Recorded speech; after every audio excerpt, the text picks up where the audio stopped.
لمحات من كيميت مع إسلام مكرم. نفر هيرو. النهاردة هوريلكم أباجورة الملك توت عنخ آمون. هم المصريين القدماء في كيميت كان عندهم أباجورات؟ أيوة، هنشوف دلوقتي قدامنا تحفة فنية نادرة.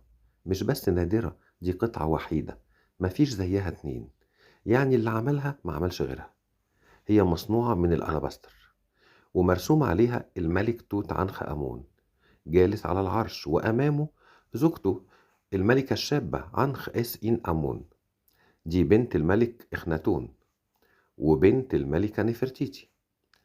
الرسمة دي رسمة إعجازية لأنها مرسومة من داخل الإناء مش من خارجه، عشان كده تفاصيلها ما تبانش إلا لما الأباجورة تنور، يعني تكنولوجيا عالية جدا. طيب الفنان المصري عملها إزاي؟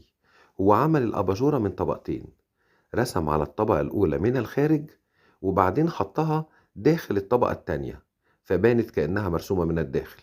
في براعة أكتر من كده؟ كنوز الملك توت عنخ آمون في المتحف المصري. اضغط متابعة للصفحة ولايك وشير. كيميت، أصل كل شيء.